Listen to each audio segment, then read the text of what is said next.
오늘 함께 나누게 될 요나서는 소선지서 혹은 12예언서라고 불리는 묶음 중에 한 권으로 그 내용이 비교적 잘 알려져 있습니다. 특히 어린 시절부터 교회를 다니셨던 분이라면 주일학교에서 노아의 홍수나 다윗과 골리앗, 또 삼손과 들릴라 이야기와 더불어서 요나서 2장에 등장하는 큰 물고기가 요나를 삼킨 이야기를 들어보셨을 것입니다. 그런데 이 익숙한 이야기가 본래 히브리어로 쓰여져 있습니다. 우리가 잘 알고 있듯이 구약은 대부분 히브리어로 기록되었고 신약은 그리스어로 기록되었습니다.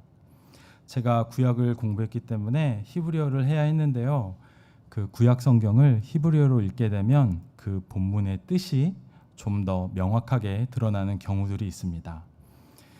그래서 오늘은 우리가 이미 잘 알고 있는 요나 이야기의 히브리어 묵상을 조금 더 얹어서 함께 말씀을 나누려고 합니다. 그럼 먼저 오늘 본문을 한 구절씩 살펴보겠습니다. 1절을 보면요. 요나는 아미떼의 아들임을 알 수 있습니다.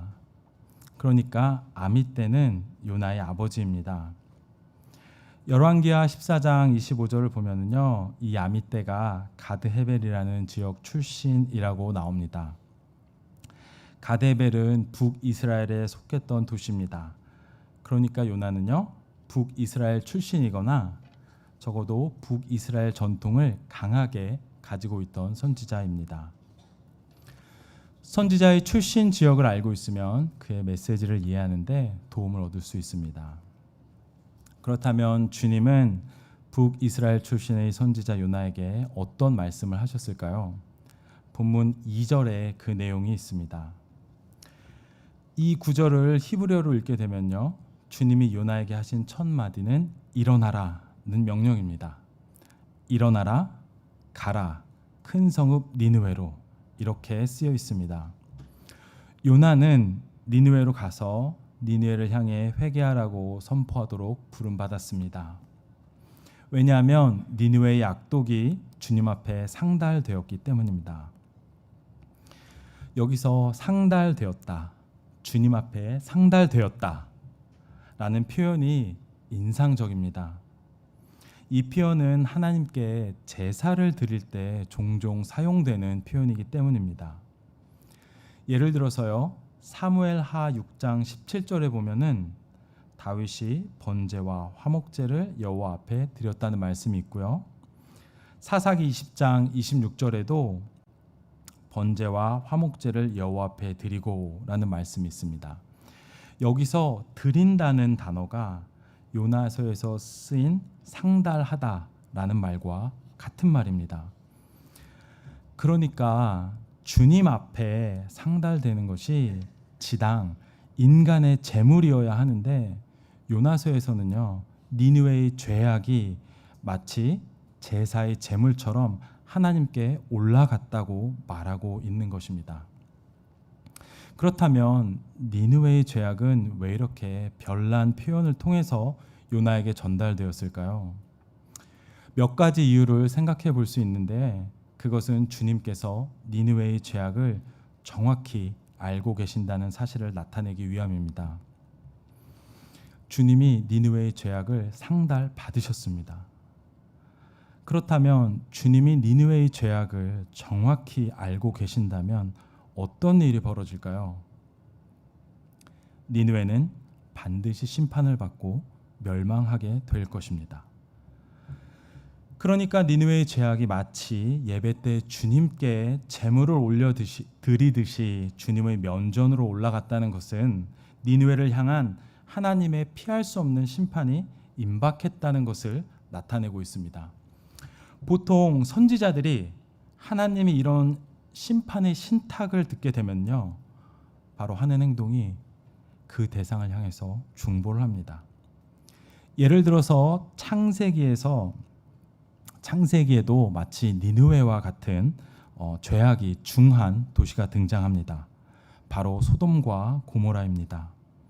하나님이 도시의 죄악 때문에 소돔과 고모라를 멸하실 것이라고 아브라함에게 말씀하셨을 때 아브라함은 그 도시를 위해서 중보를 했습니다. 출애굽기에서 모세도 그의 백성이 우상 숭배로 하나님의 심판을 받아서 죽게 되었을 때 그들을 위해서 중보합니다. 이것이 하나님의 심판의 신탁을 듣게 된 선지자들이 보이는 지극히 정상적인 반응입니다. 그런데 요나는 전혀 그렇지가 않았습니다. 요나의 반응이 어떠했는지 살펴보기 전에 그러면 지금까지 제가 니느웨 했는데요. 니느웨의 죄악이 무엇인지도 함께 살펴보겠습니다. 니느웨는 기원전 8세기 지금으로부터 2700년 전쯤의 고대 사회에서 잘 알려진 도시였습니다. 선지서 곳곳에 등장하는 아수르라는 나라가 후에 니느웨를 수도로 삼고 강력한 힘을 가진 제국으로 성장합니다. 이 아수르는 주변의 여러 나라들을 침략해서 정복했는데 요나의 고국이었던 북이스라엘도 아수르에게 멸망당했습니다. 아수르가 여러 나라들을 침략해서 전쟁을 치르면서 저질렀던 범죄와 그 잔인함은 기록으로 잘 남아있는데요. 아수르는 자신들이 정복한 나라의 왕이나 지도자들이 고분고분하지 않으면 마치 그들을 가축, 도축하듯이 처리하기도 했다고 합니다. 그래서 선지서에는 아수르의 이러한 국가적 전쟁 범죄에 따른 멸망의 예언이 많이 등장하는데요. 특별히 나훔서는 책 전체가 아수르로 대변되는 니느웨의 멸망에 관한 예언입니다. 하지만 요나서에서 말하는 죄악은 국가적인 차원의 전쟁 범죄는 아닙니다. 3장 8절을 보면 오히려 사회 만연해 있던 도둑질이나 사기, 폭력, 억압과 같은 개개인들의 죄악들이 문제가 되었음을 알 수 있습니다. 이와 같이 사회가 악으로 물들어 있던 니느웨는 주님의 심판을 마주하고 있었던 것입니다. 니느웨는 마치 죽기 일보 직전의 응급 환자와 같은 상황이었습니다. 빨리 119에 전화를 해서 응급 조치를 받아야 살아날 수 있습니다. 니느웨가 하나님의 심판을 피할 수 있는 유일한 방법은 선지자의 메시지를 듣고 회개하는 것이었습니다. 하나님은 요나가 이 일을 하기 원하셨습니다. 요나서 4장을 읽어보면요, 요나도 주님의 이런 의중을 정확히 알고 있었습니다.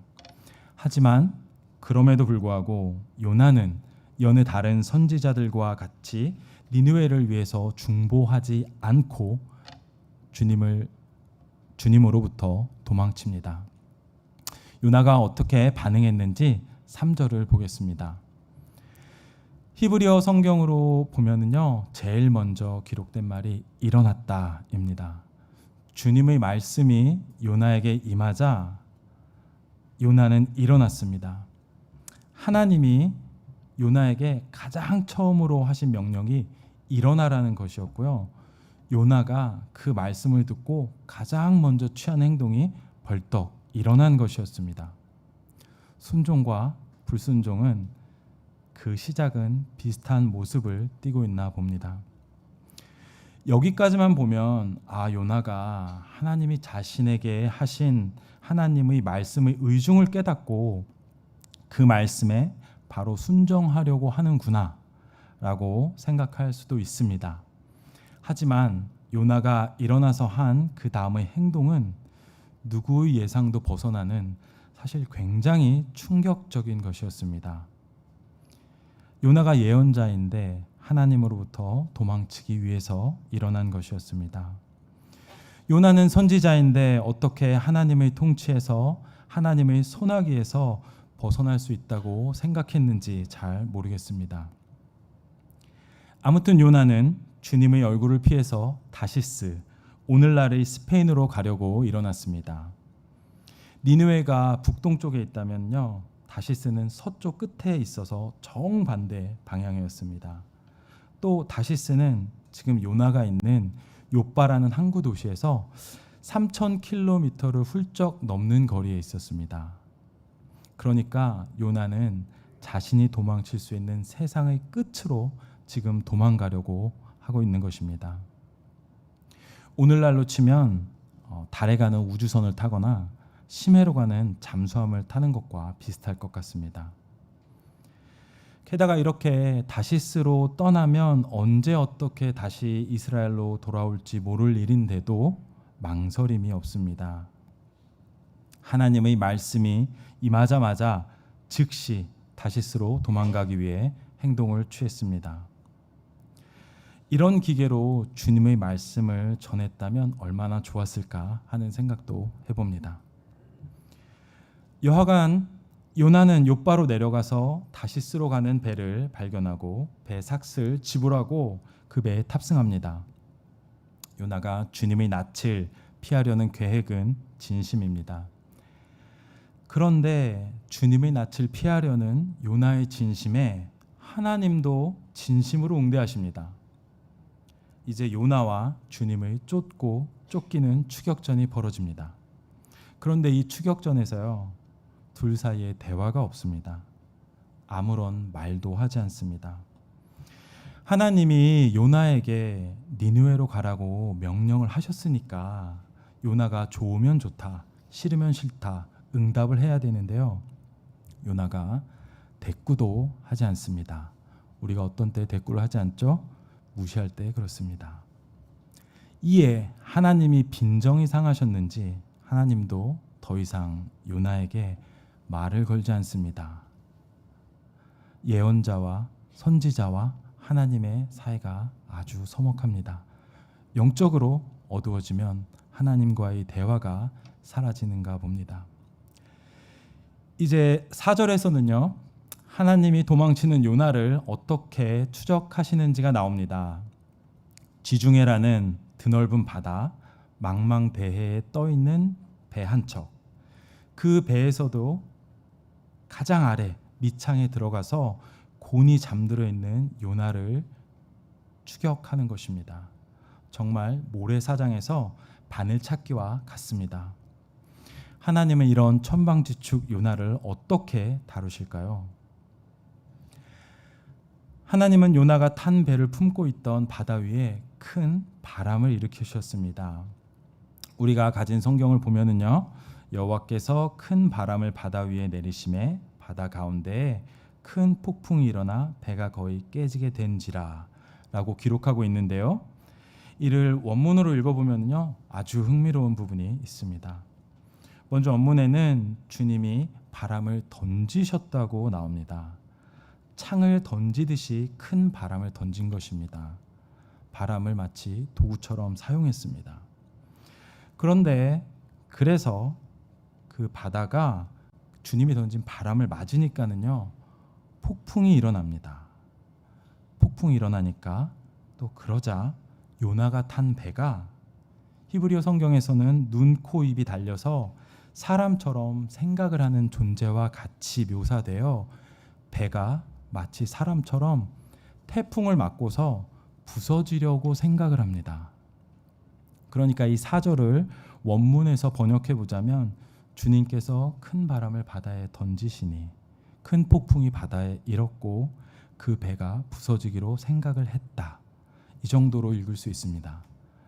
여기서 배가 부서지기로 작정을 했다는 표현이 아주 특별한 부분입니다.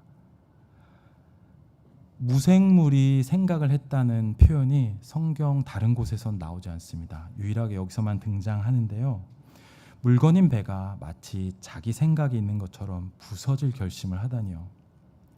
이처럼 살아있지 않은 무생물을 마치 살아있는 사람처럼 묘사하는 데는 이유가 있습니다.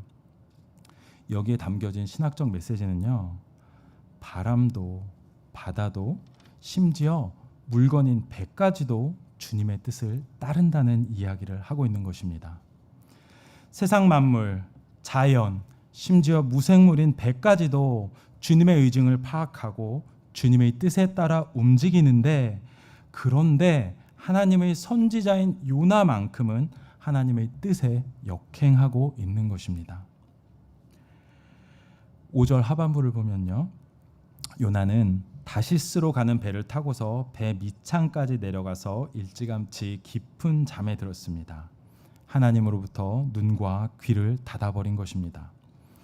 도망치는 자신에게 하나님의 음성이라도 들려오면 큰일 날 노릇입니다.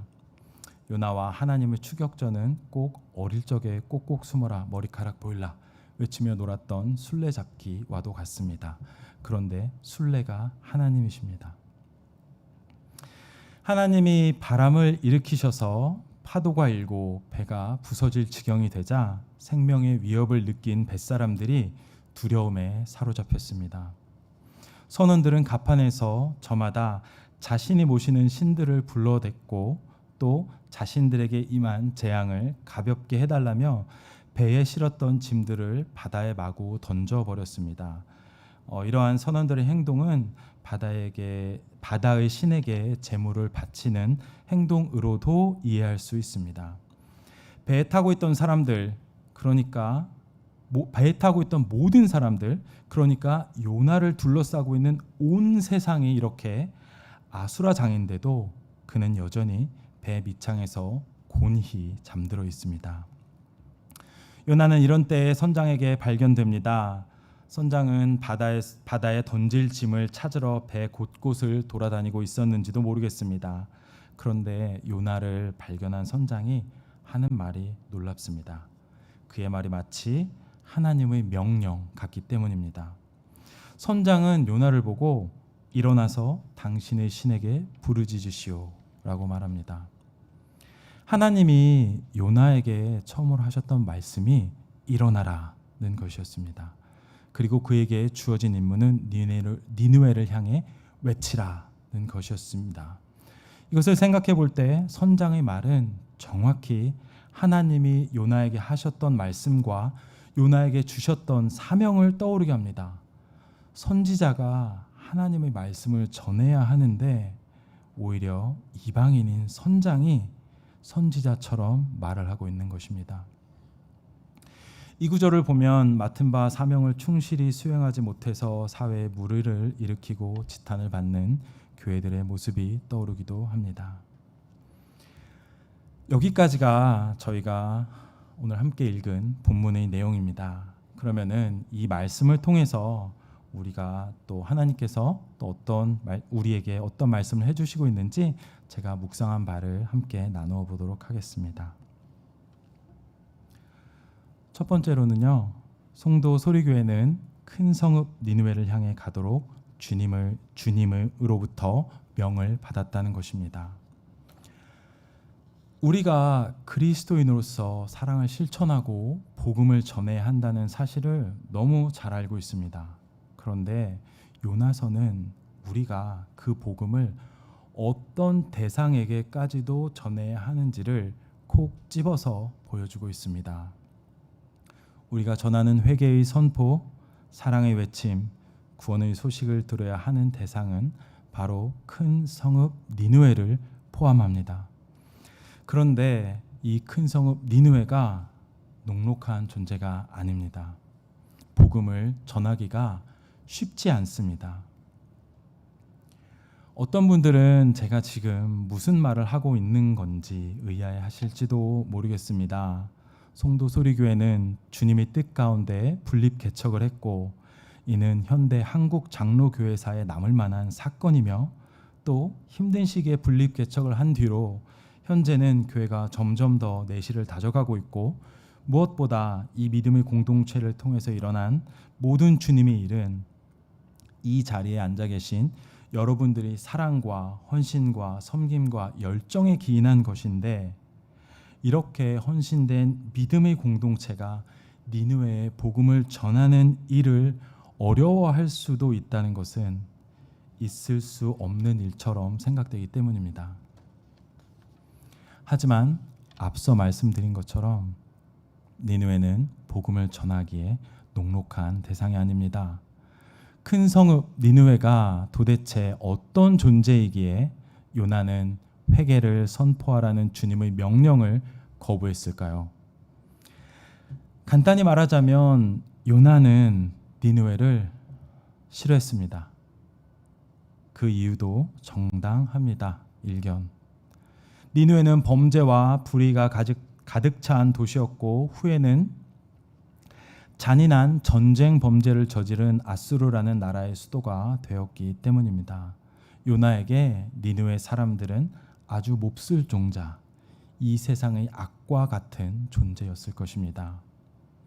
요나는 니느웨 사람들이 무가치하다고 생각했고요. 또 요나가 니느웨 사람들을 얼마나 싫어했냐면요. 우리가 요나서 4장을 보면 좀 알 수 있습니다. 요나가 거기에 니느웨에 가지 않았던 이유가 나오는데요. 요나는 니느웨 사람들이 하나님의 말씀을 듣고 회개해서 하나님의 심판, 즉 멸망을 피하는 것이 싫었습니다. 요나는 니느웨 사람들이 하나님의 심판을 받아서 생명을 잃게 되더라도 개의치 않을 만큼 그들을 싫어했습니다. 또한 요나는 자신의 불순종 때문에 벳사람들이 생명까지도 위험에 처하게 만들었지만 그것마저도 개의치 않았습니다. 뿐만 아니라 제가 생각하기로는요, 요나는 자기 자신이 죽는 한이 있어도 니느웨는 복음을 전하지 않겠다고 생각했던 것 같습니다. 그러니까 요나는 어떠한 대가를 치르고 손해를 보고 심지어 생명을 잃는 일이 생기더라도 니느웨에 복음을 전할 수가 없었습니다. 자, 그렇다면은요, 우리의 니느웨가 누구인지 한번 질문해 봐야 할 것 같습니다. 니느웨가 있으시죠? 그런데 저는 이 니느웨를 개인적인 차원보다는 공동체적인 차원에서 생각해 보려고 합니다. 이 송도 소리교회, 그리고 이 교회가 속한 교단, 또 더 크게는 우리 그리스도인들의 니느웨 말입니다. 우리가 몸담고 살아가는 이 사회에는 다양한 사람들이 있습니다. 그런데 그 중에는 우리의 신앙과 세계관으로는 도무지 이해할 수 없는 삶의 방식을 택한 사람들이 있습니다. 우리는 그들이 그리스도인들의 신앙에 해가 되고 위협이 된다고 생각하기도 합니다. 그래서 그런 사람들을 혐오하거나 터부시하기도 합니다. 또 하나님이 혼돈의 어둠을 물리치고 세상에 질서를 부여함으로 세상을 창조하셨다는 창조의 신학을 부정하는 수많은 사람들도 있습니다. 이러한 가치관을 가지고 우리와 너무 다른 삶의 방식을 따라 잘 살아가는 사람들이 혹시 우리 공동체의 니느웨는 아닐지 생각해 보게 됩니다.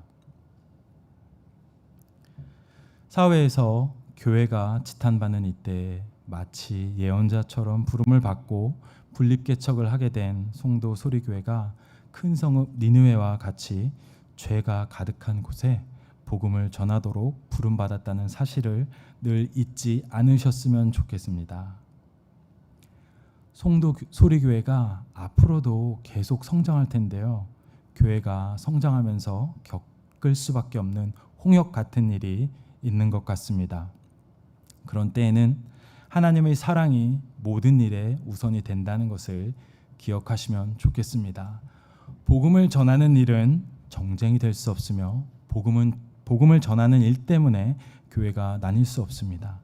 우리의 신념과 신학, 세계관 또한 교회의 복음 사역을 제한할 수 없습니다. 두 번째로 우리의 신앙은 하나님께 순종하며 복음을 전할 때 성장하게 됩니다. 우리는 요나서의 결론을 이미 알고 있기 때문에 지레 요나는 하나님께 불순종한 불온한 선지자라고 생각을 합니다.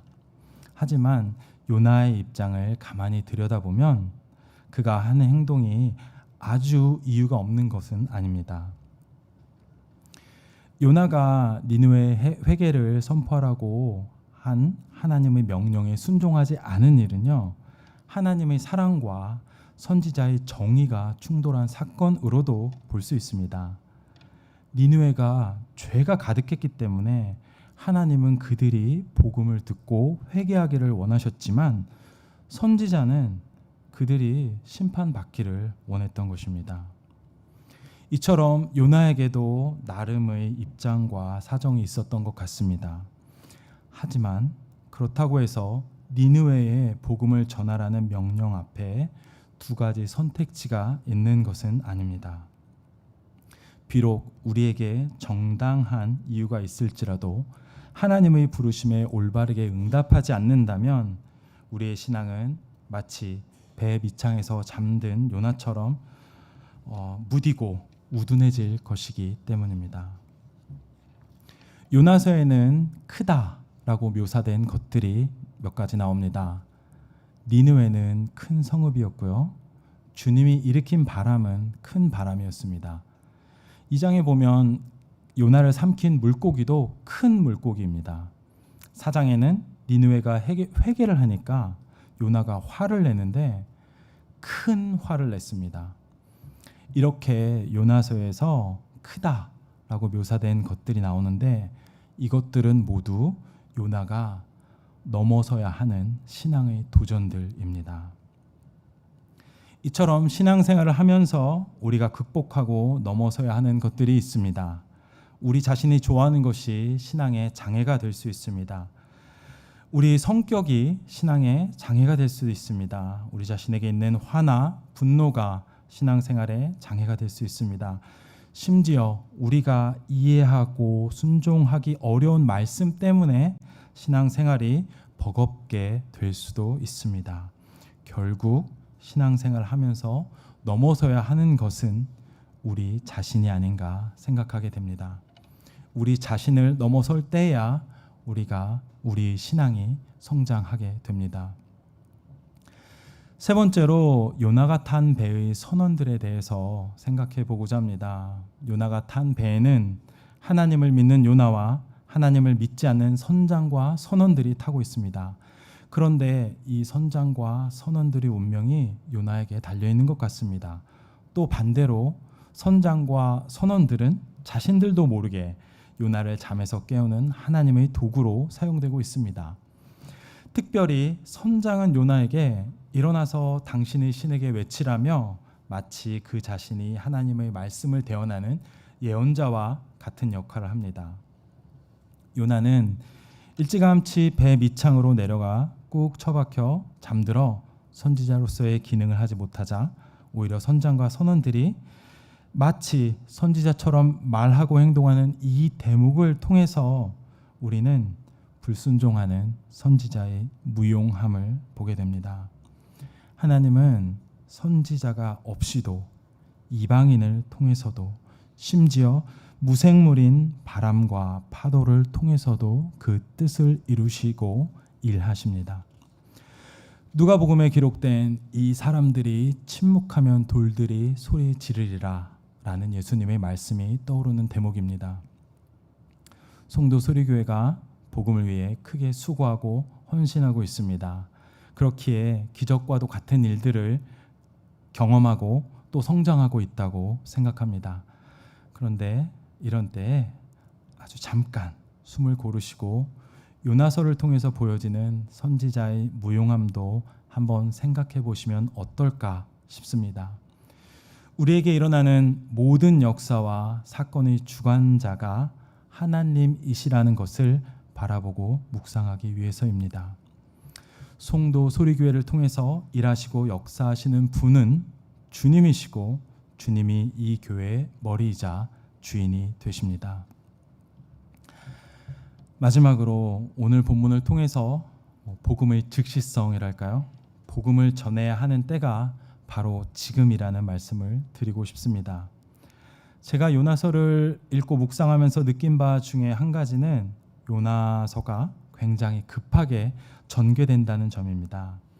1절을 보면 요나에 대한 가장 최소한의 정보만 제공합니다. 사실 그가 어느 시대에 살았는지 어느 지역 출신인지도 명확히 알려주지 않습니다. 그리고 2절에서 바로 요나를 향한 여호와의 명령이 나옵니다. 니느웨가 멸망하리라는 것을 내포하고 있는 신탁인데 아주 짤막합니다. 보통 선지자들은 이런 멸망의 예언을 듣게 되면 그 대상을 위해서 중보하게 되는데 요나는 하나님과 그 어떤 대화도 나누지 않은 채 곧바로 욥바로 내려갑니다. 하나님의 예언과 선지자의 반역이라는 엄청난 주제가 아주 간결하게 기록되어서 긴박하게 진행됩니다. 저는 요나서가 이렇게 급박하게 이야기를 서술해 나가는 이유 중에 한 가지가 니느웨의 멸망이 임박했고 그들이 회개의 복음을 최대한 빨리 들어야 했기 때문이라고 생각합니다. 우리가 전하는 복음에는 긴급성이 있습니다. 기회가 왔음에도 복음을 전하는 일을 미루어서는 안 됩니다. 아세아 연합신학대학교에서 구약을 가르치시는 이한영 교수님이라는 분이 계십니다. 그분이 신학교 교수를 하시기 전에는 미국에서 의사를 하셨다고 하는데요. 그분이 쓴 신앙 에세이에 병원에서 일할 때 있었던 일화가 나옵니다. 제가 그 부분을 좀 읽어드리도록 하겠습니다. 인턴 수료 과정 중인 어느 날이었다. 퇴근 시간이 되어 병원 복도를 지나는데 병실에서 한 소년의 신음소리가 들려왔다. 예전 같으면 별일 아닐 듯 지나쳤을 텐데 누나가 아픈 이후 언젠가부터 이웃의 아픔에 공감하는 속성이 내재하기 시작됐다. 얼마나 아플까? 저 소년의 신음소리에 그 가족은 얼마나 마음이 힘들까? 발길을 돌려 병실로 들어갔다. 뼈만 남은 16세 소년의 피부에는 온통 살구만한 암덩어리들이 여기저기 불쑥 솟아나 있었다. 왼쪽 눈은 안쪽에서 암덩어리가 비어져 나와 안구가 튀어나온 상태였다. 얼마나 아파하던지, 아니 아프다 못해 모든 것을 포기한 모습이었다. 나는 잠시 차트를 읽어보고 기숙사로 돌아왔다. 침대에 누웠지만 잠이 오지 않았다. 이전 같으면 병원이라는 곳이 환자 천지이기에 잠을 못 잘 이유가 없었다. 그러나 나는 고난의 공감을 알게 되었다. 다시 일어나 옷을 갈아입고 늦은 밤이지만 병원으로 향했다. 소년의 병실에는 그의 어머니와 할머니가 함께 계셨다. 소년의 신음소리는 계속되고 있었다. 차트에 기록된 이름을 보고 대화를 시작했다. 나는 너희 담당 의사가 아닌데 그냥 네가 보고 싶어서 왔어. 소년은 겨우겨우 숨을 쉬며 한눈으로 나를 바라보았다. 나에게는 누님이 한 명 있는데 이어 그동안 정말 고통스러웠던 누나의 이야기를 나누었다.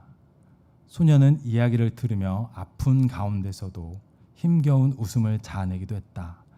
갑자기 병실 안이 따뜻해지기 시작했다. 그리고 나는 성령님이 그 방에 충만하게 역사하시는 것을 느꼈다.